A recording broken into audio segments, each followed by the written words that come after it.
நேயர்கள் அனைவரையும் ஜெயா பிளஸ் தொலைக்காட்சியினுடைய ஏன் என்ற கேள்வி இந்நிகழ்ச்சியில் துறை சார்ந்த ஆளுமைகளுடைய எண்ண ஓட்டங்கள். இன்றைய தலைப்பு மிக முக்கியமாக களம் காண்போம், அம்மாவுடைய ஆட்சி அமைப்போம். 2ஆம் நாளாக நேர்காணல் நடத்தக்கூடிய புரட்சி தாய் சின்னம்மா அப்படிங்கிற ஒரு தலைப்பை நமக்கு இன்றைக்கு பேச போகிறோம். இன்றைக்கு நாம் அமர்ந்திருக்கிற இந்த வேளை 25/3/2026. இன்னும் 5 நாட்களில், அதாவது வேட்புமனு தாக்கல், அதனைத் தொடர்ந்து பரிசீலனை, அதற்கு பின்பு புதிதாக யாராவது சேர்க்கப்படலாம்.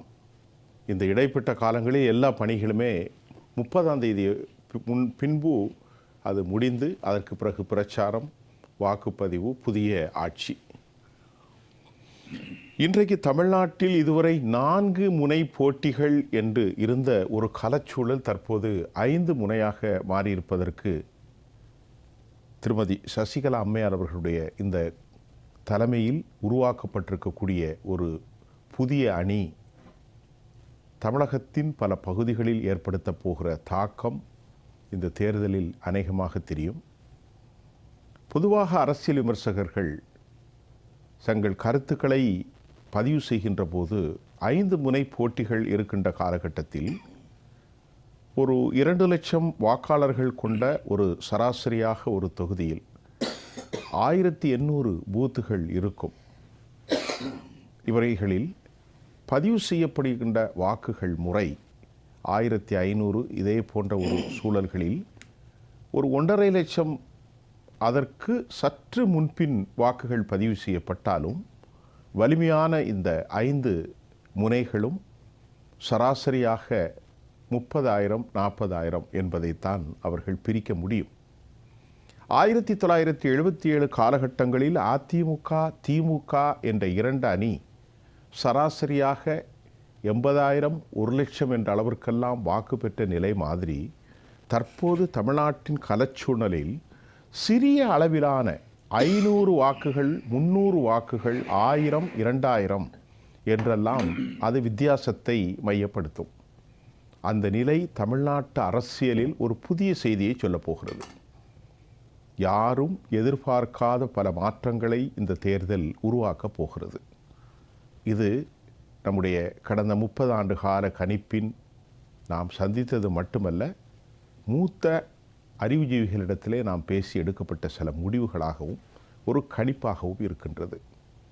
இதற்குள் சாதி, மதம், மொழி, இனம், கட்சியினருடைய தன்மைகள், வேட்பாளர்களுடைய தனிப்பட்ட குவாலிட்டி, டிசர்வ்டு, ஆட்சியிலே நடந்த முறைகேடுகள், எதிர்க்கட்சிகளுடைய பரிணாம வளர்ச்சி, எதிர்பார்ப்பு வாக்காளர்களிடத்தில் நிறைய இருக்குது. நம்ம பேச போகிறோம். நம்மோடு பேசுகிறதுக்கு நம்ம இன்றைக்கி பொதுவான விஷயங்களையும் திருமதி சசிகலா அம்மையார் அவர்களுடைய 2ஆம் நாள் நேர்காணல் நடத்தக்கூடிய இந்த விவகாரங்களையும் பேச போகிறோம். நம்மோடு பேசுவதற்கு கழக நிர்வாகி நெசவாளன் எஸ் அரசன் அவர்களை நான் வரவேற்கிறேன். ஐயா வாங்க. பத்திரிகையாளர் திரு ராமன் அவர்களை நான் வரவேற்கிறேன். அதே போன்று தேசிய ஜனநாயக மக்கள் கட்சியினுடைய நிறுவன தலைவர் ஐயா பாபு பரமேஸ்வரன். ராமன் சார், ஒரு பத்திரிகையாளராக நான் ஒரு சில கருத்துக்களை நான் வைத்திருக்கிறேன். நீங்கள் பேசுகிறதுக்கான பாயிண்ட்ஸ் நிறைய இருக்கும். இன்றைக்கு என்ன பேச போகிறீங்க? அதாவது இன்னைக்கு நீங்கள் கொடுத்துருக்க தலைப்பே பார்த்தீங்கன்னா, களம் காண்போம், அம்மாவின் ஆட்சி அமைப்போம். ஆமாம், அது எப்போவுமே நம்ம பேசிகிட்டு இருக்கோம். இதை நீங்கள் எனக்கு பார்த்தீங்கன்னா, புரட்சித் தலைவர் ஜெயலலிதா அம்மையார் ஒவ்வொரு மேடையில் என்ன பேசுவாங்கன்னா, அந்த நிகழ்ச்சியை முடித்த பிறகு நாடும் நமதே, நாளை நமதே, அது நாடாளுமன்ற தேர்தல் 40 நமதேன்னு சொல்லுவாங்க, பழனிச்சர் உள்பட. அது மாநிலம் வந்து இருந்துட்டு 34 நமதேன்னு சொல்லுவாங்க. ஸோ அந்த வாசகத்தை நீங்கள் எடுத்து பார்த்தீங்கன்னா, இன்றைக்கி தியாகத்தில் சின்னம்மா அவர்களுடைய இந்த தேர்தல், அவங்களுடைய மக்கள் மத்தியில், தொண்டர்கள் மத்தியில் நிறைய விருப்ப மனுக்களை வாங்குறது, அதே போல் கூட்டணி விஷயத்தில் வட தமிழகத்தில் 11 மாவட்டங்களில் பட்டாளி தமிழ் கட்சி கணிசமான வாக்குகளை வைத்திருக்குள்ள நிலைப்பாடெல்லாம் பார்த்திங்களா, தமிழ்நாட்டில் தியாகத்தில் சின்னம்மாவுடைய அந்த கட்சி அவங்களுடைய கூட்டணியை தாண்டி எந்த அரசியலும் இங்கே நிலைப்படுத்த முடியாது என்ற மனநிலை இன்னைக்கு தமிழ்நாட்டில் இருக்குது. கடந்து போக முடியாது, வாய்ப்பில்லை. ஆமாம், வாய்ப்பில்லை.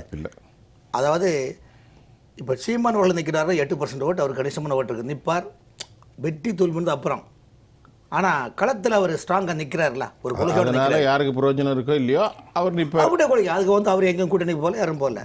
ஸோ அந்த அடிப்பில் பார்க்கும்போது தேகத்தில் சின்னமாக நினச்சாங்கன்னா கட்சிக்குள்ளே மூக்குன்ற மனுஷனுக்கு தும்மல் தான் இருக்கும். யாருக்கு தான் குடும்பத்தில் பிரச்சனை இல்லையா, அதனால் ஒரு கட்சி பிரச்சனை இன்றைக்கி ஒன்று சேருவாங்க, நாளைக்கு ஒன்று சேருவாங்கன்னு நினைக்கும் போது அவங்களுடைய எண்ணங்கள் லட்சியங்களும் ஒன்று ஒன்றாக நகர்ந்து கொண்டு தேய்பறையான ஒரு நிலைப்பாடு இருக்கின்ற போது இவர்கள் திருந்த மாட்டார்கள் என்ற ஒரு நிலைப்பாடு வந்த பிறகுதான் தமிழ்நாட்டு மக்களுக்கும் தன்னை சார்ந்த தொண்டர்களுக்கும் ஒரு லட்சிய வேங்கியாக அவர்களை கட்சி ஆரம்பிச்சிருக்காங்க. இந்த கட்சி ஆரம்பிச்ச போனா, ஏன்னா அண்ணன் நெசவாளன் ராஜன் அவர்களுக்கு தெரியும், நான் அவரை பார்த்தாலே அகத்தியர் மாதிரி இருக்கார். அகத்திய முனிவர் அகத்தியர் முனிவர் தான். நானே அவரை பார்க்கும்போது எல்லாருமே அவரை வணக்க தோணும் பார்த்தீங்களா. அதே போல் அந்த அகத்தியர் படத்தில் விந்தியமலைன்னு ஒரு கதாபாத்திரம் இருக்குது தெரியுமா, அண்ணனுக்கும் தெரியும், ஆன்மீகவாதியில் அவர் இந்த விந்தியமலை என்னென்னா அகத்தியர் நடந்து போயிட்டு இருக்கிறாரு. விந்தியன் திடீர்னு நான் விடமாட்டேன்னு பெரிய வழியெல்லாம் அடைச்சி வச்சுட்டு ஒரே கலாட்டை பண்ணுவான். என்னையா நான் சிவரேன்னு போயிட்டு இருக்கிறேன், இல்லை அதெல்லாம் முடியாதுன்னு சொல்கிறார். அவர் தன்னுடைய இதால் சபிக்கிறாரு, விந்தியாமலை இருக்கடன் தெரியாது. இந்த குள்ளமா கையில் இது தூக்கிட்டு அகத்திய முனிவர் செம்பு தூக்கிட்டு அவர் தான் பாட்டெல்லாம் படிப்பார் ஐயா. ஆமாம். அப்போ நல்லா சொன்னோடனே டக்குன்னு வந்து பாருங்க. அப்போ விந்தியர் மலை வழியை ஃபுல்லாக அடைச்சிட்டு வழியை விடாமல் ஏன்னா அவர் சபிக்கிறாரு. சபிச்சோன்னா ஆள் இருக்கடந்த மண் பாதாளத்தில் போயிட்டார். இவர் பாட்டு போயிட்டுருக்காரு, அகத்தியரே நான் செய்த தவறை மன்னித்து விடுங்கள், என்னை மீண்டும் நான் விந்தியனாக ஆக்குங்கள், மனிதனுக்கு அகம்பாவம் கூடாது என்பதை தங்கள் வாயிலாக நான் புரிந்து கொண்டேன், நீங்கள் தெய்வத்துக்கு நிகரானவர் அகத்திய முனிவரே, என்னை மன்னித்து அருளுங்கள் என்று சொல்லும்போது அகத்தியர் சொல்கிறாரு, எவன் ஒருவன் தான் செய்த தவறை உணர்கின்றானோ அப்போதே அவன் மன்னிக்கப்படுவான், ஆகவே அகந்தை கொள்ளாதே என்று சொல்கிறாங்க. அருமை. இந்த கதை ஏன் சொல்கிறேன்னா, ஏன்னா நம்ம 2 சைடுமே ஆன்மீகவாதிகள், அதனால இந்த கான்செப்ட் எடுத்துருந்தது. நான் ஆன்மீகவாதினா யார் நினைக்கிறேன் தெரியுமா, இந்த நண்பர்கிட்ட சொல்லுங்கள், ஏன் ஒருவன் பொண்டாட்டி பிள்ளைய நல்ல சாப்பாடு போட்டு நல்ல அமைதியாக வாழ்றானா அவர் தான் ஆன்மீகவாதி. ஆமாம், அது தாய் தந்தையை கூட வச்சுட்டு இருக்கேன். ஆமாம், அதனால தான் பரமேஸ்வரன் என்ன பார்க்குறாரு, கடமையை செய்கிறேன். முக்கியமான விஷயம், தன் குடும்பத்தை நன்கு நடத்தி இல்லையா, தன்னுடைய தாய் தந்தைகளையும் அடுத்தவனுடைய மன உலகம் தான் உலகத்தில் பெரிய ஆன்மீகவாதி. அப்போ அகத்தியர் சொல்வார், விந்தியன் கேட்ட ஒரு மனிதன் அகந்தையை நீக்கிவிட்டால் அருள் தானாக வரும். அமைதி தேவை, அன்பு தேவை, துணிவு தேவை, துணிச்சல் தேவை. இந்த அனைத்தும் சசிகலா அம்மாவுக்கு, அதாவது இதை அனைத்தும் ஜெயலலிதா அம்மாவுக்கு அடுத்தபடியாக பார்த்தா தியாகத்தில் சின்ன மாட்டம் தான் இருக்குதுங்க. அதனால தான் இன்றைக்கி போகிற இடத்துலலாம் பார்த்தீங்களா, ஜெயலலிதா அம்மா ஒரு படத்தில் நடிப்பாங்க, இதயம் உண்மை பாடும் நல்ல எண்ணங்கள் மாலைகள் போடும் என்று சொல்லுவாங்க. அடுத்து என்ன சொல்லுவாங்கன்னா, இன்னல் வந்த நேரம் உன்னை பாவா என்றிடும் போது என்று வந்தனுக்கும் செல்வம் நீயே, நாளும் கொண்ட பெண்மைக்கு எல்லாம் தலைமை ஆகிய தாயே, ஒரு தலைவி நீயே ஆகிய தாயேன்னு சொல்லும்போது என்ன சொல்லுவாங்கன்னா, தொட்ட இடம் துலங்க வரும் தாய் குலமே வருகவே, கண் பட்ட இடம் பூமலரும் பூம்பகலே வருகவே நீ வருகவேன்னு ஜெயலலிதா அம்மாவை அந்த கோயிலில் வச்சு அந்த முளைப்பாரெலாம் கட்டி எடுத்துகிட்டு வரும்போது பாடுவாங்க. அதே போல் தான் இன்றைக்கு தமிழ்நாடு முழுவதும் ஜெயலலிதா அம்மாவுடைய மறு உருவமாக திராவிட கட்சிகளின் 4வது 4th பில்லர், 4வது தூணாக தமிழ்நாட்டு மக்கள் பார்க்கின்றார்கள். அப்படிப்பட்ட ஒரு தாயை நீங்கள் பழித்து, நீங்கள் வேண்டாம், நாங்கள் என் நாடு என் மக்கள், உண்மையிலே அந்த விந்தியாமலை தான் உதாரணம் சொன்ன காரணமே. விந்தியாமலை எப்படி அகந்தையால் ஒளிந்தாரோ அதே போல் இந்த தேர்தலில் நினைத்து பாருங்கள். இன்றைக்கு தென் மாவட்டத்தில் மட்டுமல்ல, இன்னைக்கு வட தமிழகத்திலும் சசிகலா அம்மாவுடைய கட்சி இல்லாமல் யாரும் வெற்றியை இலக்கு அடைய முடியாது என்ற ஒரு மனநிலை இன்னைக்கு இருக்குது தமிழ்நாட்டு நிலைமை. இருங்க, முக்கியமான நிறைய தான் பேசுகிறோம், உங்களுக்கு 2-3 சுற்று இருக்குது. பரமேஸ்வரன் சார் ஒரு முக்கியமாக ஒரு கட்டுரை, மிக முக்கியமான கட்டுரை, அதில் தமிழில் நான் சொல்கிறேன்.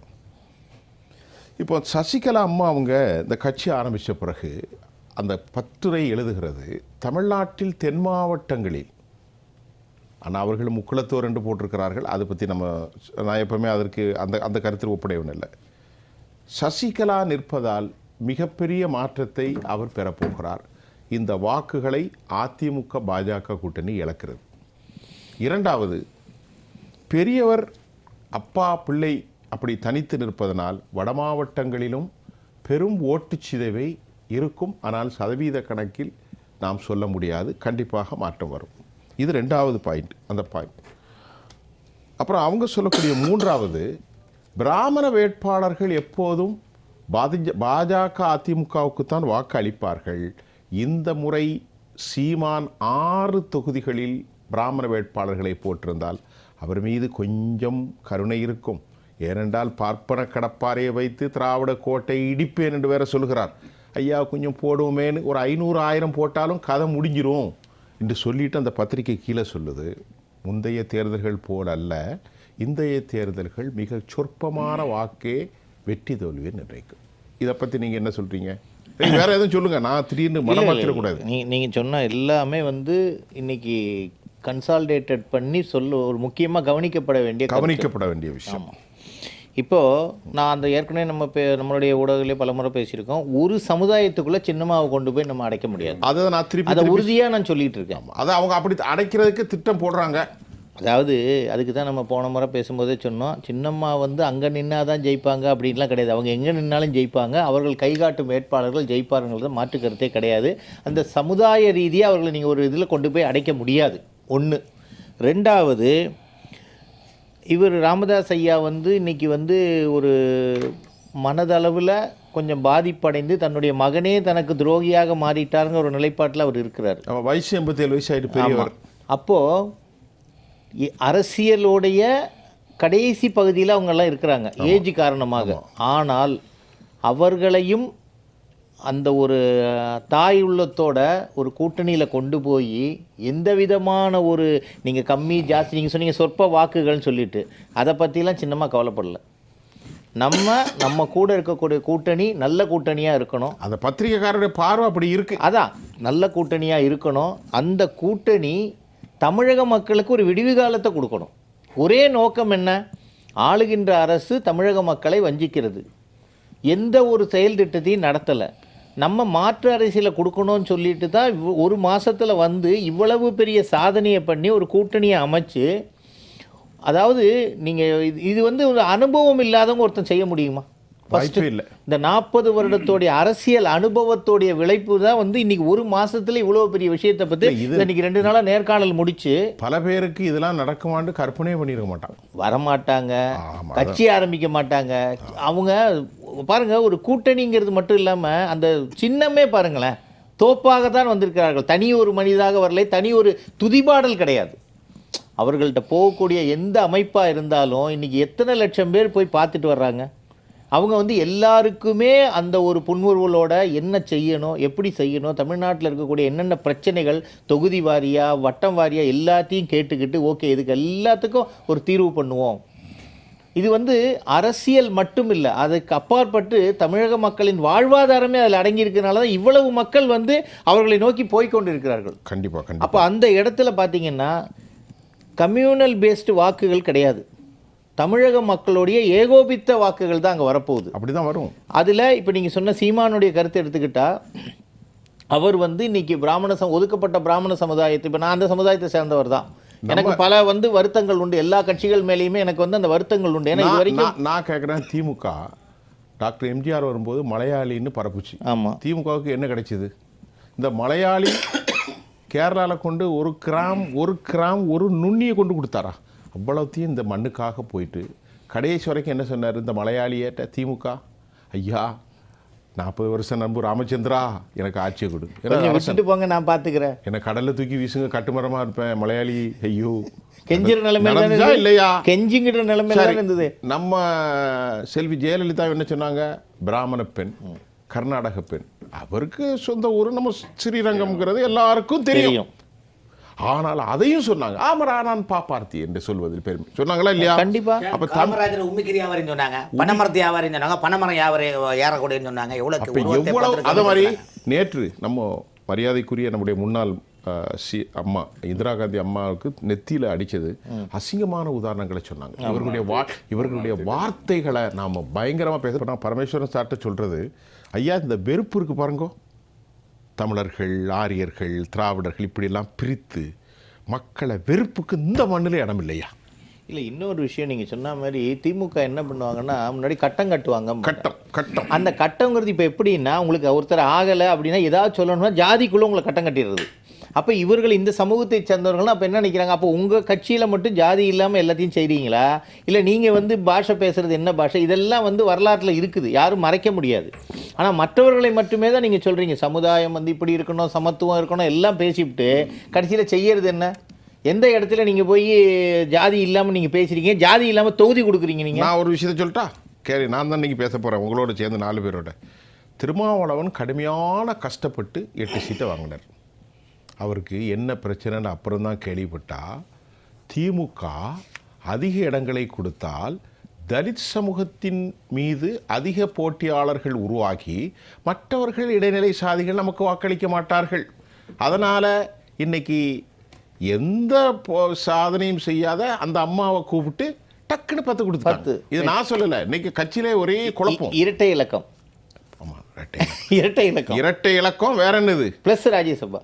ஆனால் ராஜ்யசபா தான் முதல் குறிப்பு. ப்ளஸ் ராஜ்யசபா இரட்டை இலக்கம் வேற, பாக்கியெல்லாம் அப்புறம் இருக்கு.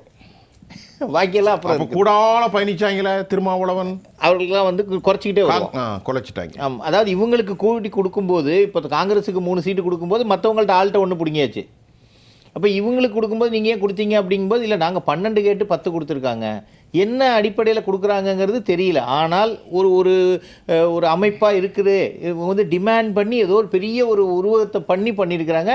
உண்மையாக உழைச்சது திருமாவளவன் சில இடங்களில், அதை நம்ம ஒத்துக்கிட்டு தான் ஆகணும். அதான் அவர் சொல்கிறாரு.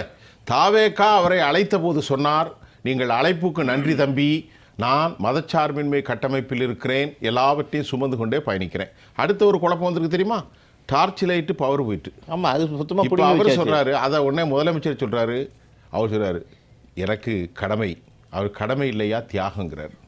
இன்றைக்கி திருமாவளவன் சொல்கிறார், கடமையும் மண்ணள்ளி போடுங்க, தியாகமும் இல்லை, லைட்டு அடியப்பா தனியே நிற்காத, கூட வந்து நில்லு. பேட்டரி இல்லையா, இருந்தால் தான் லைட் அடிக்கும். அது டார்ச் லைட் இம்போர்ட் ஐட்டம். ஓ, அப்போ சார்ஜ் போடணும்.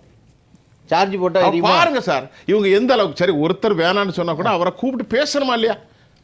வாங்க மிஸ்டர் கமலஹாசன், உங்களுக்கு கூட ஒரு சீட்டு வைத்துக் கொள்ளுங்கள், நீங்கள் சூரியனில் கூட நிற்க வேணாம், உங்கள் ஏனியில் என்ன செய்யணும், இல்லை டார்ச்சிலே நில்லுங்க. இவர் சொல்கிறார் பெரிய தியாகங்கிறாரு. இவர் சொல்கிறார் திருமாவளவன் அது தப்பு, அவர் விடக்கூடாது, அவருக்கு கொடுக்கறத கொடுத்து ஏனியிலே டார்ச்சிலே நில்லுங்கிறார். அப்போ அவர்களுக்குள்ளே ஒரு இணக்கம் இல்லை. இல்லை, நிச்சயமாக இல்லை. அந்த 23 கட்சிகளும் அவங்க இருக்கக்கூடிய கூட்டணியில் ஒருத்தர் கூட திருப்தியாக இந்த முறை இணக்கம் இல்லை. அதாவது ஒரு ஹிட்லர் முறையில் தான் நடந்துக்கிட்டு, ஜனநாயக முறைப்படி இல்லை. அதாவது முதலமைச்சர் வந்து மேடையிலே அறிவிச்சார், நான் ஹிட்லராக இருப்பேன்னு சொல்லிட்டு சொன்னது வந்து அமைச்சர்களுக்கு நினச்சாங்க. கடைசியில் பார்த்தா கூட்டணி கட்சிகள் தான் இருக்குது. போன வாட்டி எவ்வளோ 5, இந்த வாட்டி 4, போன வாட்டி 3. இந்த வைகோ அவருடைய நிலைப்பாடு என்ன, கலைஞர் காலத்திலேருந்து தனியாக போய் கட்சி ஆரம்பித்து வந்தவருக்கு இல்லை 3 உதயசூரியன் 1 இது இவ்வளோதான், அதுக்கு மேலே கேட்கக்கூடாது. நின்னா நில்ல, நிற்கலன்னா போ, நாங்கள் அதையும் பார்த்துக்குறோம். உதயசூரியனில் தான் நிற்கணும், ஏன்னா எங்களுக்கு மெஜாரிட்டி காட்டணுங்கிற கணக்கு காட்டணும்ல. ஒரு ஏதோ ஒரு இடத்துல நாங்கள் உதயசூரியனால தான் அவங்க ஜெயிச்சாங்கங்கிற ஒரு நிலைப்பாடை கொண்டு வரணும்ல. உள்ள குழப்பங்கள் நிறைய இருக்குது, மக்கள் தெளிவாக இருக்கிறாங்க. அதில் எதிரொலிக்கும் நிச்சயமா. ஏன்னா இப்போவே அந்த பயம் இருக்கிறதுனால தான் டெய்லி ஒரு ஸ்டேட்மெண்ட் கொடுத்துட்டு இருக்கிறாங்க. இல்லை, அதுவும் நீங்கள் சொன்ன மாதிரி அவங்க நினச்சது 2 முனை போட்டி, 3 முனை போட்டி, 4 முனை. இப்போ அம்மா சின்னம்மா வந்ததுக்கப்புறம் என்னாச்சு, ஓ இது இப்போ வந்து இவங்க எதிர்பார்க்காத ஒரு ட்விஸ்ட். இது பெரிய எல்லா கட்சிகளையும் இந்த சரியாக இன்னையோட போன 24, இன்னைக்கு 25, ஒரு மாதத்துக்குள்ளே ஒரு கட்டமைப்பை உருவாக்கி தமிழ்நாடு ஃபுல்லாக வந்து இன்றைக்கி சின்னம்மாவை பார்த்து விருப்ப மனு கொடுத்து இன்றைக்கி நேர்காணல் நடந்துகிட்டு இருக்குது. இந்த 30ஆம் தேதியில் நாமினேஷன். இதில் ஒரு கூத்து நடந்துச்சு. பழனிசாமி ஆசை பாருங்கள், சசிகலா அவர்கள் ஆசீர்வாதம் பண்ணணுமா? ஏன் ஆசீர்வாதம் பண்ணணும்? 100 வயசு வாழ்வாங்க, தமிழ்நாட்டுக்கு பணி செய்வாங்க, எதுக்கு உங்களை ஆசீர்வாதம் பண்ணணும்? அவர் சொல்றாரு, ஜானகி அம்மா மாதிரி உட்காந்து ஆசீர்வாதம் பண்ணணும். நீ பண்ண வேலைக்கு ஆசீர்வாதம் தான் பண்ணணும். எப்படிப்பட்ட கூத்து நடக்குப்பா? இல்லை, நீ பண்ண வேலைக்கு ஆசீர்வாதம் தான் பண்ணணும். அவங்க உனக்கு திட்டாமல் இருக்கிறது, இது வரைக்கும் பேரை சொல்லாமல் மரியாதையாக பேசிட்டு இருக்கிறது ரொம்ப பெரிய ஆசீர்வாதம். அதான் உண்மை. அதான உண்மை. அதான் உண்மை. இன்னைக்கு வரைக்கும் பேர் சொல்லலை, உங்களை பற்றி தவறான எந்த வார்த்தையும் சொல்லாமல் இருக்கிறாங்க. ஒரு கடும்போக்கு ஒரு சின்ன வார்த்தை கூட சொல்லலை. இவ்வளவு தூரம் கண்ணியத்தோடு அதே அவருக்கு ப்ளஸ் பாயிண்ட் ஆயிட்டு. ஆமாம், ப்ளஸ் பாயிண்ட் ஆயிட்டு. உனக்கு வந்து உன்னை வந்து இன்னைக்கு பிளஸ் பண்ண மாதிரி தான் இதுவே பெரிய ஆசீர்வாதங்கிறண்ணா.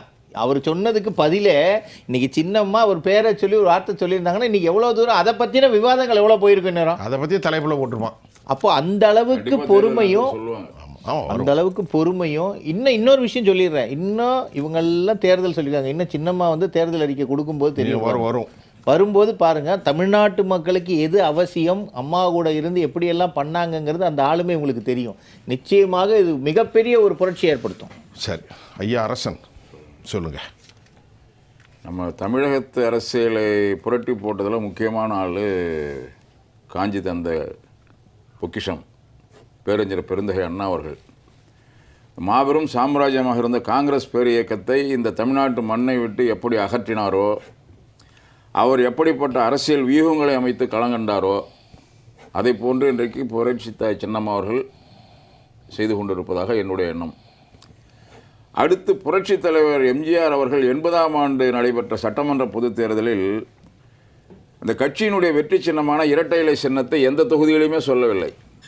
எந்த தொகுதியிலுமே சொல்லவில்லை. இப்போ 80ஆம் ஆண்டு நடைபெற்ற தேர்தல் காங்கிரஸ் திமுக கூட்டணி. ஆமாம். நான் என்ன தவறு செய்தேன், அண்ணாவின் ஆட்சியை கலைத்தார்கள், அதான் முக்கியமான பாயிண்ட். வேட்பாளரையும் சொல்லல, சரி இரட்டை இலை சின்னத்துக்கு வாக்களிங்கன்னு சொல்லல, நீங்கள் தீர்ப்பளிக்க வேண்டிய நாள்னு சொன்னாங்க. அதே போன்று இந்த தேர்தலில் தமிழ்நாட்டு மக்கள் இவ்வளவு பெரிய சோதனைகளை, இவ்வளவு பெரிய ஏச்சுக்களை பேச்சுக்களை தாங்கி கொண்டிருக்கின்ற பெண் என்றால் பேயும் இறங்கும்னு சொல்லுவாங்க. இவங்க வந்து ஒரே ஒரு வார்த்தை கமுதியில் சொன்னாங்க, நல்ல வேளை தெய்வாதீனமாக நான் பெங்களூர் சிறையில் இருக்கிறேன்னு சொன்னேன், தமிழ்நாட்டுக்கு வந்திருந்தால் நான் உங்க முன்னாடி நிற்க மாட்டேன்னு ஒரே ஒரு வார்த்தை சொன்னாங்க. அவ்வளவு கேவலமாக அவ்வளோ இழிவாக நடந்திருக்காங்க. அந்த மறுநாள் கூட்டம் முடிஞ்சு, இது உண்மையான நிகழ்வு, இந்த அரங்கத்துக்காக சொல்லலை, நான் திருவான்மையூரில் தங்கியிருக்கேன், அங்கே ஜோன் சேர்மன் திருவான்மையூர் முருகன்ட்டு. அது கூட்டம் முடிந்த மறுதினம் காய்கறி மார்க்கெட்டு காரையில் கீரை வாங்குறது வருவார், நானும் போகிறோம் பேசிக்கிட்டு வாக்கிங். 4 பெண்மணிகள் நின்றுட்டு அந்த அம்மாவை கொலகாரின்னு நானுவோம், இவன் தான் பெரிய கொலகாரனாக இருப்பான் போல இருக்கு. பேசியது கமுதியில், இது பேசிக்கிறது பெண்கள் வந்து திருவான்மையூர் மார்க்கெட்டில். இது உண்மையான சம்பவம். என்ன அரசன் இதுவரைக்கும் வந்திருக்கு, என்ன பேசுனாங்க, நானும் சரியாக பார்க்கல டிவியில் அப்படின்னு கேட்டார். அப்போ அந்த தாக்கம் வந்து இவங்க இன்னும் முழுமையாக வந்து வெளியில் வந்து பொது வெளியில் பேச ஆரம்பிக்கும் போது அவங்களுடைய தாக்கம் மிகப்பெரிய தாக்கமாக இருக்கும். என் மகனை அமைச்சராக்கி அழகு பார்த்தது தவறா அப்படின்னு தைலாபுரத்தில் அந்த ஐயா வந்தாருன்னா போதும், அதிகாலம் 2 பேரும் பேச வேண்டியதில்லை. பெரிய மனுஷன்ல அவர், அதிகம் பேசவே தேவையில்லை. ஐயா வந்து அவர் 90,000 கிராமத்துக்கு போயிருக்காரு, அந்த சமூகத்திற்கு ஒரு அடையாளத்தை கொடுத்தார். அவருடைய வயசு 87, அதே பெரிய அளவில் வாக்கலாம். முதலாக அவர் வந்து காலடி வைத்ததே எங்கள் ஆண்டிமடம் பகுதி தான். ஆமாம், உங்கள் ஜெயங்கொண்டா. அப்போ புரட்சி தாய் சின்னம்மா அவர்கள் வந்து தலைவர் காலத்துக்கு பிறகு, அம்மா காலத்துக்கு பிறகு, அம்மா வந்ததற்கு பிறகு அனைவரும் இன்றைக்கு போய் உட்காந்து, எனக்கெல்லாம் ரொம்ப கூசிச்சார் உடம்பு. அவருக்கு முதலமைச்சராக 3 முறை இருந்து ஒரு கூசிலையே தெரியல. அந்த நேர்காணலில் ஒரு 10-15 பேர் உட்காந்துருக்காங்க, அதில் ஒரு ஆளாக உட்காந்துருக்காரு ஓ பன்னீர்செல்வம். நேர்காணல் நடத்துகிற இடத்துல உட்கார வச்சு அழகு பார்த்தாங்க. நேர்காணல் நடத்துகிற இடத்துல அவர் உட்காந்து நேர்காணல் நடத்தினார். இன்றைக்கி நேர்காணலில் 15 பேர் என்ன தேனி மாவட்டம் உட்காந்துருக்காங்க, அவர் ஒரு ஆளாக உட்காந்துருக்காரு. இதுதான் புரட்சி தாய்க்கும் புரட்சி தலை அம்மாவும் உள்ள வித்தியாசம். யாரை வேணாலும் எப்படி வேணாலும் கண்ணியப்படுத்திடுவாங்க. அங்கே அவன் சித்தப்பா புள்ள பெரிய இந்த வேலையை நடக்கும். அவங்களுக்கு அந்த இன உணர்வு, ஜாதி உணர்வு கிடையாது சார். ஜாதிக்கு கிடையாது. புரட்சி தலைவர் எப்படியோ, புரட்சி தலைவர் அம்மா எப்படியோ, அதே போன்று தான் அவங்க ஜாதி முத்திரை குத்துறாங்களே ஒழிய. இன்றைக்கி பார்த்தீங்கன்னா இப்போ திமுகவினுடைய இதை பற்றி சொன்னாங்க, ஸ்டாலினுடைய நடவடிக்கை. அதை விட நேற்று தேர்தல் அறிக்கை வெளியிட்டதை இன்றைக்கி பார்த்தீங்கன்னா, எடப்பாடி பழனிசாமியை தவிர அந்த அரங்கத்தில் இருந்தவங்க, தலைமை கழகத்தில் இருந்தவங்க, நான் ஒரு முறைக்கு பல முறை பார்த்தேன் அந்த செய்தியை. அவர் சிரிப்பை வரவழைச்சிட்டு சிரிக்கிறார். இயற்கையாக சிரித்து சிரிப்பையும் நான் பார்த்துருக்கிறேன். யார்? பழனிசாமி, சிறுவம்பாளையம் பழனிசாமி, வெள்ளையாவாரி பழனிசாமி தான் சொல்கிறாங்க. நாட்டு சக்கரை டிடிவி சொன்ன வார்த்தைகள் இதெல்லாம். என்ன சக்கரை? நான் சக்கரை வியாபாரி, சிறுவம்பாளையம் பழனிசாமின்னு நான் சொல்லலைங்க. டிடிவி தினகரன் சொல்கிறேன். அவர் தொழிலை செஞ்சுருக்காரு. இல்லை, அவர் சொன்னதை சொல்கிறேன், நான் சொல்லலை. சொன்னார், அவர் தான் தூக்கில் தொங்கலான்னு சொன்னார். இன்னைக்கு வந்து யார் இருந்தாங்கன்னா, நீர் அடிச்சு நீர் விலகாது, நோபல் பரிசு, நாங்கள் அம்மாவுடைய பிள்ளைகள், நோபல் பரிசு தருன்னாரு. அவர் இயக்கம் நடத்துறதுக்கு அம்மா இப்போ கூட பேட்டி நேர்த்தியே கொடுக்கும்போது சொல்கிறாங்க, எந்த புதிய கூட்டணியும் எங்களை ஒன்றும் செய்யாதுங்கிறாரு. யார் சொல்கிறா? டிடிவி தினகரன் சொல்கிறாரு. புதிய கூட்டணி இப்போ அமைச்சிருக்கிறது அம்மா. சரி, இட்லி சாம்பார், திடீர் இட்லி திடீர் சாம்பாருங்கிறாரு. அவரெல்லாம் உண்மையாகவே தன்னோடு பயணித்த ஒரு முக்கியமான நபர்களே தக்க வைக்க முடியாதவர் எல்லாம் ஒரு இயக்கம் நடத்திட்டு சின்னம்மாவை பேசுகிறார். ஆமாம் ஆமாம். அவருடைய கட்சிக்கு சின்னத்தை கண்டுபிடிச்சது செந்தில் பாலாஜி. அவர்களுடைய தாய் இல்லை அவங்க, மற்றவர்கள் வேறு. ஆனால் உண்மையான தாய் அல்லவா, பெற்ற தாய்க்கு ஈக்குவலாக இல்லை. நபிகள் நாயகத்திட்ட கேட்குறாங்க, நல்லா கவனிச்சுக்கிறேன் சார். கேளுங்க. என்னுடைய தாய் தந்தை இறந்து விட்டால் இறை தூதரே நான் என்ன செய்ய வேண்டும் என்று கேட்கிறார்கள். அல்லாஹ்வின் தூதரே, நான் சில விஷயங்களை சொல்லி காட்டுவேன், எல்லா மதங்களையும் சொல்லி காட்டுவேன். உங்கள் தாய் தந்தை இறந்து விட்டார்களா, அவர்களுடைய சகோதரிகளுக்கு கடைசி வரை நீங்கள் விசுவாசமாக இருக்க, நபிகளாருடைய போதனை. அப்படி என்றால் மற்றவர்களுக்கு எப்படியோ டிடிவி தினகரனுக்கு திருமதி சசிகலா கடைசி வரைக்கும் தாய். நான் உணர்ச்சி பூர்வமாகவே சொல்கிறேன். அல்லாஹ்வின் தூதர் சொல்கிறார், நீங்கள் உங்கள் தாய்க்கு விசுவாசமாக இருங்கள், இறைவன் உங்களுக்கு அருள் செய்வான். சொல்லுங்கள். அவங்க ஆளுமை வந்து அவங்களுடைய ஆளுமை என்னன்னு கேட்டிங்கன்னா, இப்போ ஒரு மாதம் ஒரு நாள் தாங்க ஆகுது. இன்னைக்கு 25. ஆமாம் ஐயா. போன 24 தான் கமுதியில் ஆமாம் கொடியை காமிச்சாங்க. ஆமாம். அதுக்குள்ளே நேற்று ராத்திரி 11:30 மணி வரைக்கும் நேர்காணல், நேற்று இரவு 11:30 மணி வரைக்கும் நேர்காணல் இப்போ நடந்துகிட்டு இருக்கு. எப்போ பணம் கட்டினாங்க? நானும் அங்கே தான் இடையில போவேன், கூட்டம் வந்தவங்க பூரா பணம் கட்டியிருக்காங்க. அந்த பணம் கட்டிட்டாங்க. நேர்காணலையும் தொலைக்காட்சியில் பாருங்கள். தேர்தல் அறிக்கை 10,000 ஃப்ரீ, இது ஃப்ரிட்ஜு ஃப்ரீன்னெல்லாம் சொல்கிறாரு. அந்த பக்கத்தில் அந்த தேர்தல் அறிக்கை கொடுத்தாரு அந்த கேபி முனுசாமி மூஞ்சி. இப்படி என்ன காரணம்னா, நம்மளாம் எங்கே ஜெயிக்க போகிறோம், இவன் பாட்டும் தேர்தல் அறிக்கை வெளியே. அதுதான் அவங்களுடைய உள்நினைவு. முனிச்சாமி, அதுதான் அவங்க உள்நினைவு. முனிச்சாமியா? துணை பொதுச் செயலாளர். சூப்பர். இப்போ சொல்ல வேண்டியிருக்கா? சொல்ல வேண்டியது என்ன, புரட்சி தலைவர் இருந்த காலத்துலேயும் புரட்சி தலைவர் அம்மா இருந்த காலத்துலேயும் என்ன சொல்லுவாங்கன்னா, தலைவர் திரைப்படங்கள் நடிக்கும்போதும் சொல்லுவார், அரசியலுக்கு வந்த அப்புறம் பொது மேடைகளையும் சொல்லுவார், என்னை நம்பாமல் கெட்டவர்கள் உண்டு, என்னை நம்பி கெட்டவர்கள் யாரும் இல்லைன்னு சொல்லுவார். புரட்சி தலைவர் நம்பாமல் கெட்டவர்கள் உண்டு, நம்பி கெட்டவர்கள் யாரும் இல்லைன்ட்டு. அதே போன்று இவ்வளவு கொடுமைகள், இவ்வளவு சித்திரவதைகள், இவ்வளவு அவமானங்கள், ஏளனங்கள், கொலைகாரின்னு பகிரங்கமாக பேசினாங்க. அது எப்படி பேசினதோடு இல்லை சார், அந்த கூட ஈவிரக்கம் இல்லாமல் பேசினதோடு இல்லை. 3 முறை முதலமைச்சராக்கனவர் விசாரணை ஆணையம் வைக்கணும்னு சொன்னார். ஓ பன்னீர்செல்வம் விசாரணை ஆணையம் வைக்கணும்னாங்க. விசாரணை அமைச்சு ஆறுமுகசாமி விசாரணையத்தில் ஒரு முறை கூட ஆஜராகல அவர். அப்போ இவங்களுடைய நோக்கமெல்லாம் என்ன? இந்த டிடிவி தினகரனுடைய நோக்கம் என்ன? ஓட்டு இல்லாமல் பண்ணுறாங்க சார் அம்மாவுக்கு. ஓட்டு இல்லாமல் பண்ணது, ஓட்டு சேர்க்க முடியல. நம்ம சித்திக்கு ஓட்டு இல்லாமல் பண்ணுறாங்களேன்னு ஓட்டு சேர்க்கறதுக்கு அவருக்கு அந்த எண்ணம் வரல. அப்போ எல்லா துரோகிகளை விட சின்னம்மாவுக்கு இவர் தான் துரோகின்னு என்னை பொறுத்த வரைக்கும் தெரியுது. நான் அந்த கட்சியிலையும் பயணம் பண்ணேன், மாநில நெசவாளர் செயலாளராக இருந்தேன், தலைவராக. சின்னம்மா சொல்லிட்டு போனாங்கன்னு துணை பொதுச்செயலாளர்னு கூட இருந்தோம். முதல் துரோகியை என்னை பொறுத்தவரையும் சின்னம்மாவுக்கு அவர் தான் சார். அவர் யார்? நம்ம அனகாபுத்தூர் ராமலிங்கம். அவர் உங்களுக்கு மாமா தானே? ஒன்று விட்டு மாமா. அந்த டைமில் உங்களுக்கு நல்ல ஞாபகம் இருக்கா? சொல்லுங்கள். அதை பற்றி கொஞ்சம் சொல்லுங்களேன். அந்த காலகட்டத்தில் அந்த வயசு என்ன? அந்த காலகட்டத்தில் வந்து பேரறிஞர் பெருந்தகை அண்ணா அவர்களை கைத்தறி ஆடைகளை தலையில் சுமந்து விற்க வச்சார். ராயப்பேட்டை சாலையில் கண்டன பொருளும் அவர் தலைமையில் நடந்தது. தலைவர் கட்சியை விட்டு நீக்கினதுக்கு யார் தலைமையில்? அனகாபுத்தூர் ராமலிங்கம் தலைமையில். அதை அம்மா நினைவு கூறுறாங்கன்னா சொல்லுங்கிற அவசியம் கிடையாது. தலைவர் கண்ட மாதிரி நானும் ஒரு தொண்டன் கட்சியில்னு சொல்ல வந்தாங்க. அது அந்த பழைய வரலாறுகள் எல்லாம் கேட்டால் சரி. இப்போ உள்ளவங்களுக்கு ஒன்றும் இல்லை. இப்போ எடப்பாடி கூட பொறுப்புகள் இன்னைக்கு கூட அதை அறிவிச்சிருக்கார். மாலை பத்திரிகையில் பார்த்தேன். அந்த அண்ணா திருவுருவம் மட்டும் அந்த கொடியில் இல்லைன்னா திமுகவில் இருக்கிற நிர்வாகிகள் இப்போ இருக்கிறவங்களும் சரி, அந்த கொடி தலைகீழாக தான் பறக்கும். கருப்பு மேலே இருக்கணுமா, சிவப்பு கீழே இருக்கணுமா, சிவப்பு மேலே தெரியாது. அப்படிப்பட்டவங்க தான் இன்றைக்கி எடப்பாடி கூட இருக்காங்க. இது உண்மை. இல்லைன்னா ஒரு தாய் வந்து இந்த முனுசாமிக்கு வந்து சின்னம்மா வந்து எம்என்ஐயா சின்னம்மாட்ட சொல்லி, சின்னம்மா அம்மாட்ட சொல்லி தான் அவர் நக்சலைட்டுன்னு சொல்லிட்டாங்க. மாவட்ட செயலர் சேகர் விரோக தலைவர்கிட்ட சொல்லி முனுசாமி தனியாக நின்றா எத்தனை ஓட்டு வாங்குவாங்க? தனியாக நின்னா பணம் இதில் வாங்கினார்ல, பணம் ஓலையா, மயிலாப்பூரில் நடமாடும் பல்கலைக்கழகம் எவ்வளோ வாங்கினார்? ஆமாம். அதில் பாதி ஓட்டு கூட வாங்க மாட்டார். அவங்க குடும்ப உறுப்பினர்களே போட மாட்டாங்க எனக்கு தெரிஞ்சு முனுசாமிக்கு. இப்போ அம்மா தனியாக கலங்கான்றாங்கல்ல. எப்படி புரட்சி தலைவி சேவல் சின்னத்தில் நின்று வெற்றி பெற வச்சாங்கல்ல, ஆமாம். இப்போ கலங்கான்றாங்கல்ல. சரி, இந்த தேர்தலில் எத்தனை பேருக்கு வாழ்வு கொடுக்க போகிறாங்கன்னு பாருங்கள். எப்படி குடை சின்னத்தை இருந்த பம்பரம் சின்னத்தை இருந்த வைகோவுக்கு, சரி, யானை சின்னத்தை இருந்த ஐயாவுக்கு மறுவாழ்வு கொடுத்தது யாரு?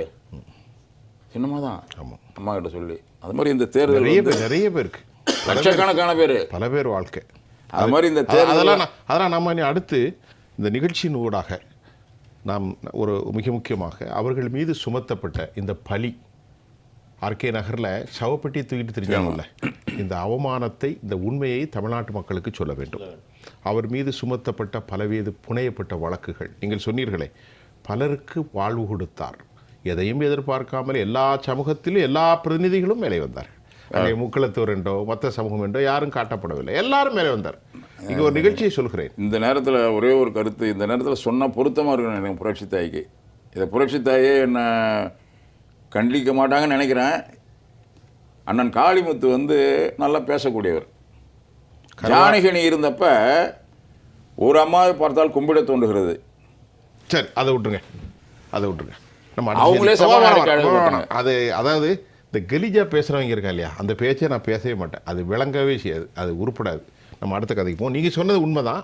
ஆனால் அந்த மாதிரி சில பேச்சுகள் நம்ம வேண்டாம். அவங்களே சபாநாயகருக்கு அழகு பார்த்தாங்க. அது அழகு பார்த்தாங்க. அந்த வார்த்தையை நான் சொல்ல விரும்பலை. ரைட்.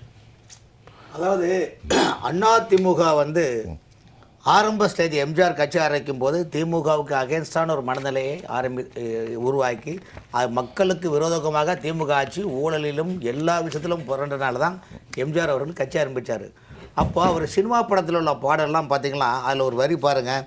பாலோட்டும் அன்னை அவள் நடமாடும் தெய்வம், அறிவோட்டும் தந்தை நல் வழிகாட்டும் தலைவன். ஒரு தலைவன் ஒரு தலைவி எப்படி இருக்க வேண்டும் என்றால், தலைவன் என்றால் எம்ஜிஆர், தலைவி என்றால் ஜெயலலிதா அம்மையார், அதுக்கு அடுத்தபடியாக தலைவி என்றால் அது தியாகத்தெளி சின்னம்மா தான். இப்படி 3 கட்டமைப்பான ஒரு நிலைப்பாடு. அண்ணா, எம்ஜிஆர், ஜெயலலிதா அம்மா, பி.கே. சசிகலா அம்மையார்.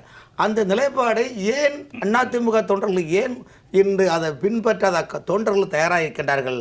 ஆனால் 2016 ஜெயலலிதா அம்மா காலமான பிறகு அதன் பிறகு சில விஷயங்களுக்காக அந்த நபர்கள் நம்பி கொடுத்தார்கள். கடைசியில் துரோகம், இந்த அளவுக்கு துரோகம் என்பது சாதாரண விஷயம் கிடையாது. ஆனால் இன்று வரையிலும் அவர்களுக்கு எதிராக செயல்படக்கூடிய அதிமுகவுடைய பல தலைவர்களை பற்றி ஒரு வார்த்தை கூட பி.கே. சசிகலா அம்மையார் ஏன் சொல்லவில்லை என்றால், உங்கள் கெப்பாசிட்டிக்கு எங்கள் கெப்பாசிட்டி டிஃப்ரென்ஸ் இருக்குது. ஒரு சிங்கத்துக்கிட்ட ஒரு சிறுநெறி வந்து ஒருபோதும் நிற்க முடியாது. அப்படி இல்லை, அழகாக பழமொழி சொல்லுவாங்க. நீங்கள் நடந்து போகிறீர்கள், அதில் ஒரு கழிவு நீர் போகிறது, அது கூட வேறு வார்த்தை நான் சொல்லவில்லை, சாக்கடை கூட சொல்ல மாட்டேன். அவற்றில் கல்லை தூக்கி எறியுங்கள், உங்களின் மீது பறிக்கும் சொல்லுவாங்க. அதுதான் கண்ணியமான செயல்பாடு. நீங்கள் அதை செய்ய வேண்டாம். இதை வந்து ஒரு தலைவனுக்கு எந்த அளவுக்கு ஒரு பெருந்தன்மை மிக்க ஒரு தலைவராக இருக்கின்றார்கள். அதை கூட நீங்கள் சிறுசு கூட பண்ணாமல் சொல்லுகின்றீர்களே. இன்னைக்கு மதுரை மாவட்டம் பல மாவட்டங்களில் வந்து சசிகலா அம்மையார் பலனடைஞ்ச பல அமைச்சர்களும் நீங்கள் யாருன்னு கேட்கும்போது எப்படி வாய்க்கூசமாக வருது சொல்லுங்கள் சார். அவங்க போட்டிருக்கக்கூடிய துணி வகைகள், அவருடைய பிள்ளைகள் போடக்கூடிய அணிகலன்க அனைத்துமே அதிமுகவில் பி.கே. சசிகலா அம்மையாரால் அடையாளம் காணப்பட்டவள் தான் என்ப சார். உப்பிட்டாரை உழல உந்தனைன்னு சொல்கிறாங்க.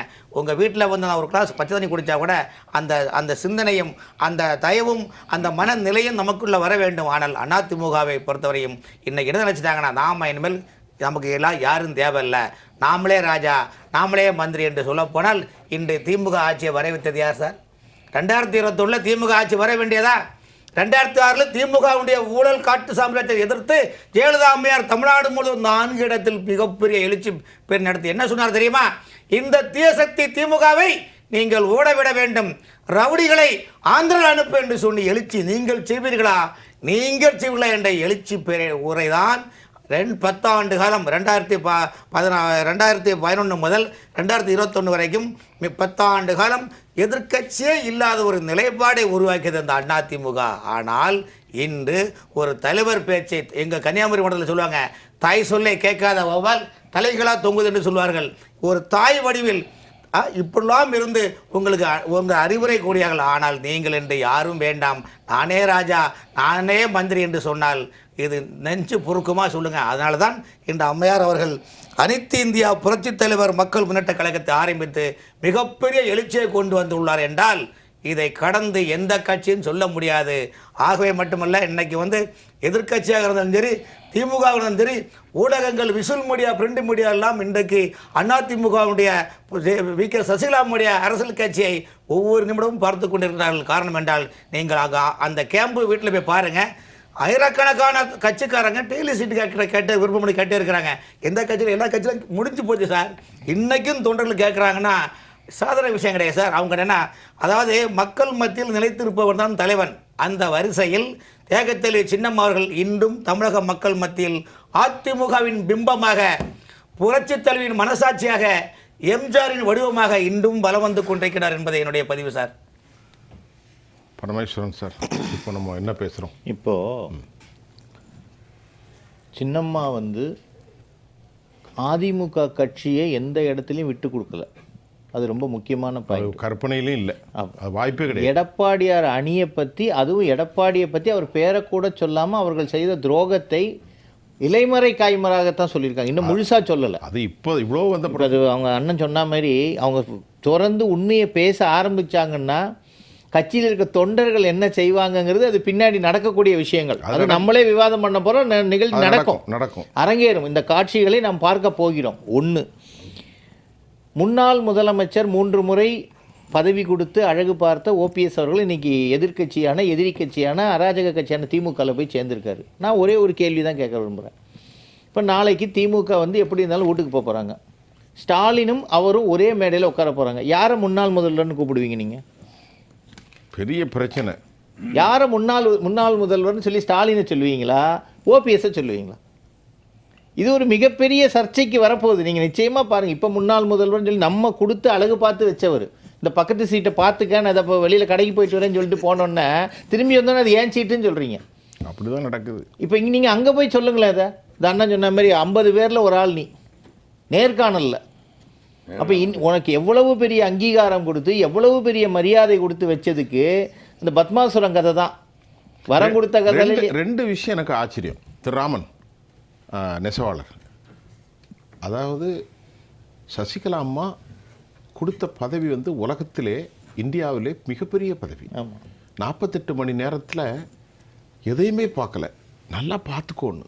அப்புறம் நீ யாருன்னு கேட்குறான் மனுஷன். இதை மாதிரி ஒரு துரோகத்தை நான் உலகத்திலே பார்க்கல. 1.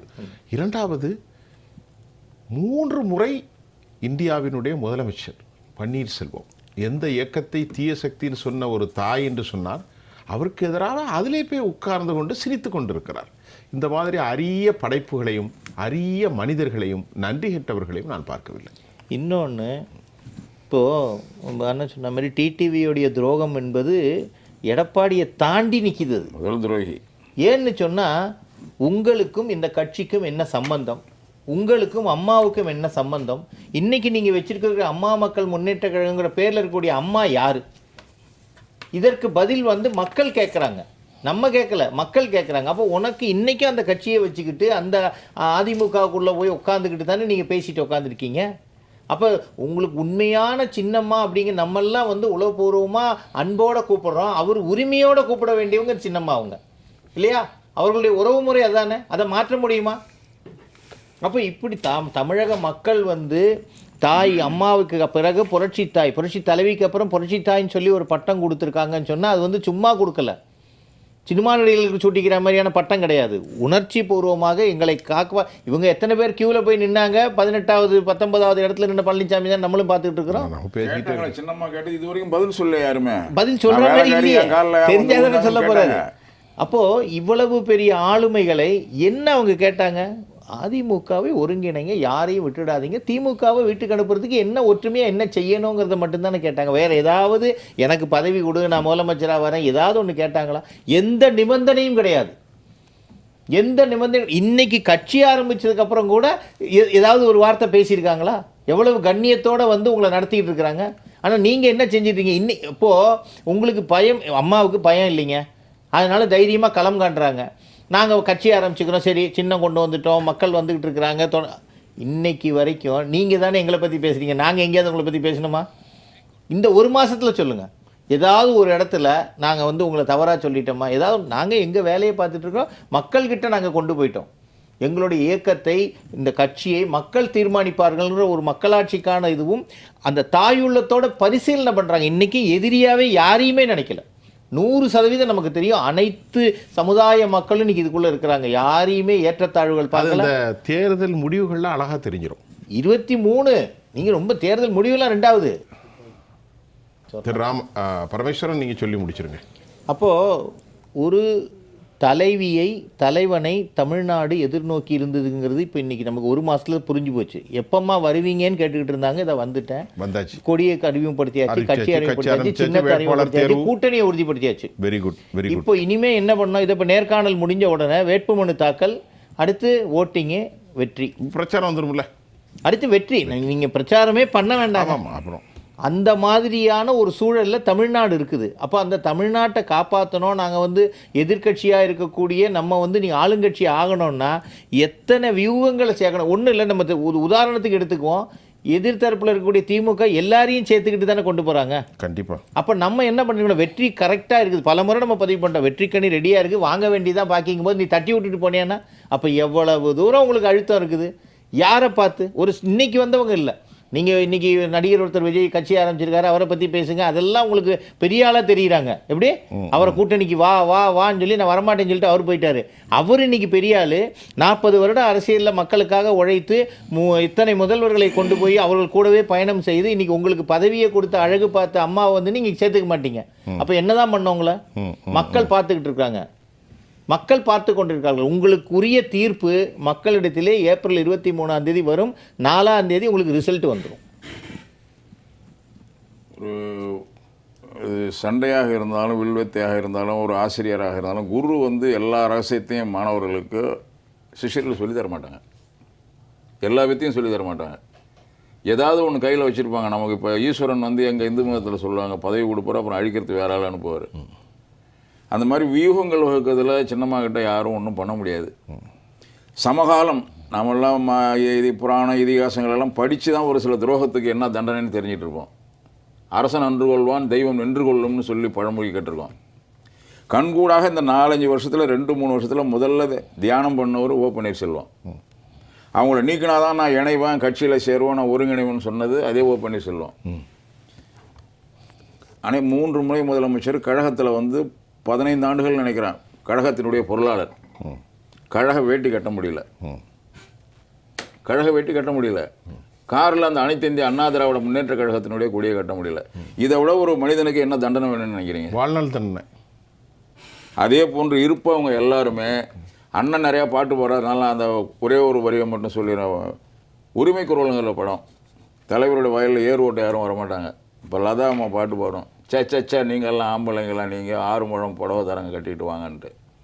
இப்போ புரட்சி தாய் சின்னம்மா அவர்கள் எப்படி அம்மா அவர்கள் சேவல் சின்னத்தில் தனி சின்னத்தில் கலங்கண்டு இயக்கத்தை கைப்பற்றினார்களோ, இயக்கத்தினுடைய பொதுச் செயலாளரானார்களோ, நீங்கள் ஆம்பளைங்களாக இருந்தால் அந்த பதிவு மூலம் இந்த அரங்கத்தின் மூலம் அவங்களை கேட்டுக்கிறதெல்லாம் நீங்கள் ஒரு தனி சின்னத்தில் கணங்காணுங்கண்ணே. ஏன் புரட்சி தலைவர் கண்ட சின்னம் அம்மா கட்டி காத்த சின்னத்தில் நிற்கிறீங்க? இப்போ தியாக தலைவி தனியாக சின்னம் கண்டு கலங்கான்றாங்கல்ல மக்கள்கிட்ட.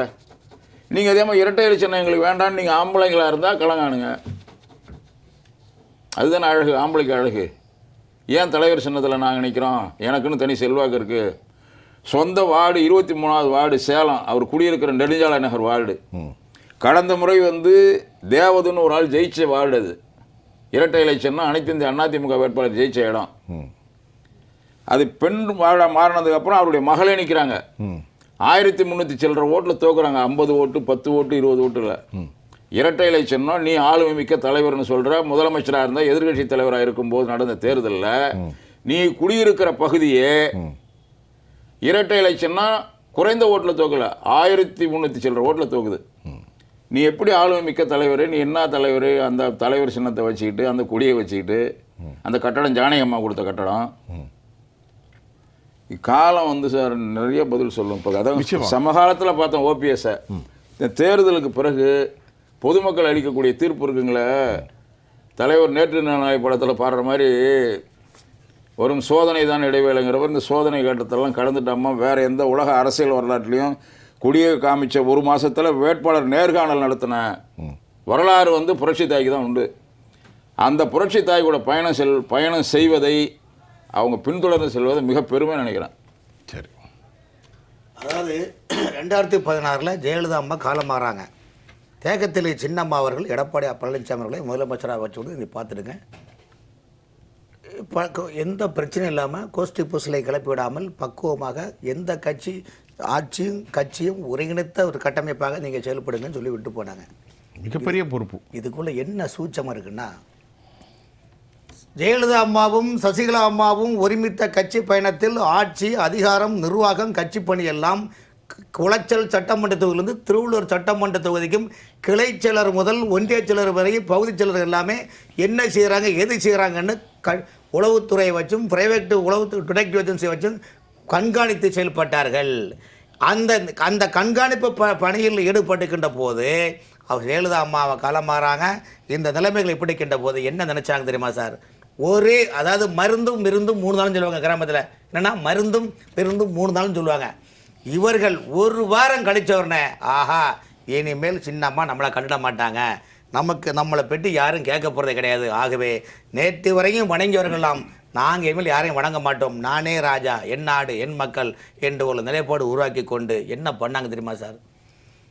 தமிழ்நாட்டில் வரலாறிலேயே 2016 தான் அமைச்சர் துறை சார்ந்த அதிகாரிகள், அமைச்சர் அண்ணன் தம்பி மாமே மச்சான் அத்தனை பேருமே கூட்டு குர்பானி எடுத்து கட்சிக்காரர்களையும் புறக்கணித்து வாக்களித்த மக்களையும் புறக்கணித்து தொண்டனையும் புறக்கணித்து நாட்டாமை டு பங்காளி என்ற நிலைப்பாடை கொள்ளையடித்தார்கள்.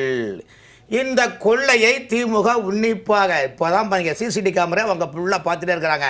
பார்க்க மக்களிடம் இவருடைய ஊழலை அம்பலப்படுத்துகின்றார்கள் திமுகவினர். இப்படிப்பட்ட நேரத்தில் 2021 தேர்தல் நடக்குது. தேர்தலில் மு.க. ஸ்டாலின் என்ன சொன்னார் தெரியுமா?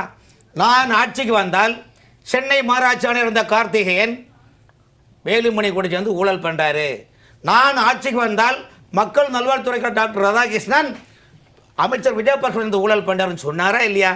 நாங்கள் நடவடிக்கை எடுப்போம்னு சொன்னாரா இல்லையா? ஆனால் திமுக ஆட்சி வந்தவுடன் யாரை ஊழல் வந்து சொன்னீர்களோ அவர்களை இடுப்பில் பெல்ட்டாக ஆக்கி கொண்டார்கள். ஆனால் அந்த காலகட்டத்தில் அமைச்சராக இருந்தவர்கள் எவ்வளோ சாப்பிட்ருப்பாங்க, என்ன பண்ணியிருக்காங்கன்னு அவங்களும் லிஸ்ட் எடுத்தாங்க.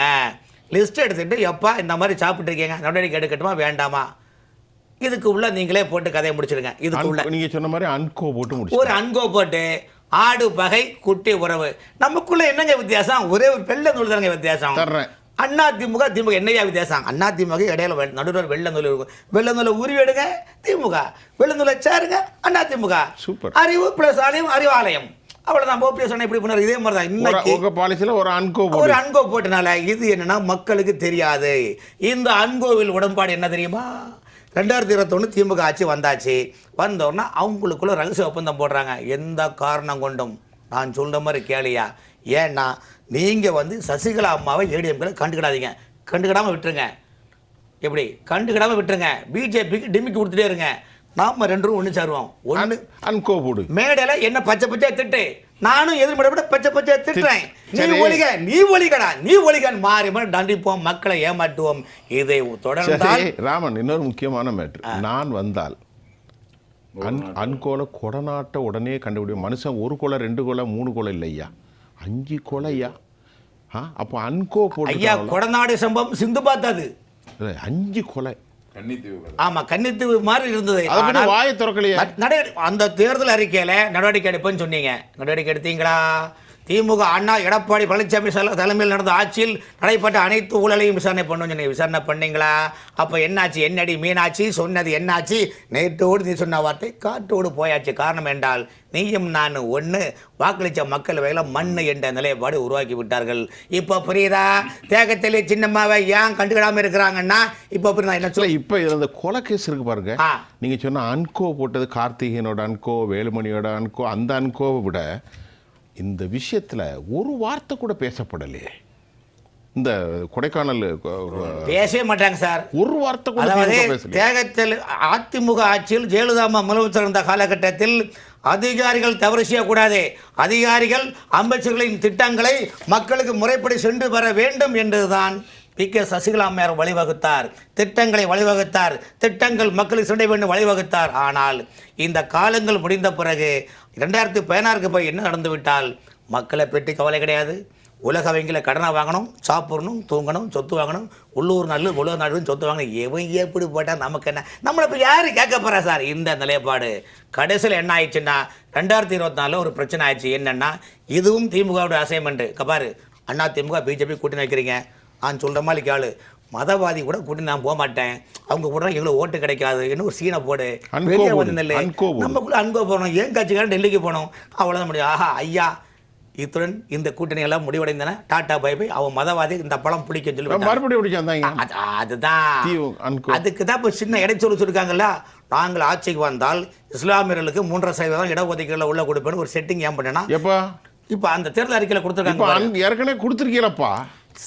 சீனி சக்கரை மறுபடியும் மூன்றையா? சார் ஆமாம் சார், சீனி சக்கரை சித்தப்பா சீனி தக்கப்பா நக்கப்பான்னு அவ்வளோ முடிஞ்சு போச்சுன்னா புரியும். தேர்தலில் பார்க்குறேன் சார், தேர்தல் பார்க்குறது இஷ்டம் போல தின்னங்காட்டா டோய் என்ன சொல்லி மேடை பேச்சு விக்ரம் நான் வெற்றி பெற்றவன், இமயம் தொட்டு விட்டவன், தீயை சுட்டு விட்டவன், பகையை முட்டி விட்டவன், என் வீரனே டார்ச் லைட் நடிகர் சொன்ன மாதிரி சொல்ல வேண்டியதான். அப்புறம் யாரு கேட்கறது? விக்ரம் அதான் எதையாவது விக்கிறோம், எல்லாம் விக்கிறோம். தமிழ்நாட்டுல நிதிகளை விட்டாச்சு. அந்த பாட்டுல விக்ரம் தமிழ்நாட்டே விக்கிறோம், அவ்வளவுதான். அங்கேயே சொல்றாங்க விக்கிறோம் தமிழ்நாட்டை விக்கிறோம். நேர்களே, நம்ம பேசுனது சாதாரண மேட்ரு கிடையாது. இது ஒரு நகைச்சுவை கலந்த ஒரு ஹியூமரஸாக பேசினாலும் நீங்கள் உண்மையை நினச்சி பாருங்கள் தோழர்களே. திராவிட முன்னேற்ற கழகத்துக்கும் எடப்பாடி ஆட்சிக்கும் எடப்பாடி நடந்த போது அவர்களுக்குள்ள எந்த மாதிரியான விஷயம்லாம் இருந்துச்சுன்னு சொன்னோம். கொடைக்கானல் அந்த கொடநாட்டுடைய கொலைகளை நாங்கள் ஆட்சிக்கு வந்தால் உடனடியாக நடவடிக்கை எடுப்பேன் என திமுக சொன்னது. 100 நாட்கள் இல்லை, 60 மாதங்கள் கழிந்த பின்பும் அதை பற்றி இந்த அரசு பேச மறுக்கிறது. இது ரொம்ப முக்கியமான விஷயங்க. இன்னும் பல அமைச்சர்களின் மீது எதுவுமே இல்லை. இப்போ அதிமுக அந்த ஒரே கட்டமைப்பில் இருக்க வேண்டும் என்பதுதான் அனைத்திந்திய புரட்சி தலைவர் மக்கள் முன்னேற்ற கழகத்தின் சார்பாக ஒரே கோரிக்கை. நான் மரித்த பிறகும் எனது வாழ்வுக்கு பின்பும் 100 ஆண்டுகள் இந்த இயக்கம் ஒருமிக்க வேண்டும் என்பதுதான். காலம் இன்னும் கழியவில்லை. சிலர் கண்களுக்கு இது எப்படி நடந்தது என ஆச்சரியமானது. ஆனால் தேவனால் எல்லாம் கூடும் என்ற பைபிள் வசனத்தோடு முடித்துக் கொள்கிறேன். இந்த நிகழ்ச்சியில் எங்களோடு கலந்த SS அரசன் அவர்கள், ராமன் அவர்கள், பாபு பரமேஸ்வரன், உங்கள் அனைவருக்கும் நன்றி. மீண்டும் மற்றொரு களத்தில் நான் உங்களை சந்திக்கின்றேன். அதுவரை உங்கள் அனைவர்களிடமிருந்தும் நான் உங்கள் சுஃபியான். மீண்டும் சந்திப்போம். ஜெயா புலஸ் தொலைக்காட்சிக்காக நன்றி.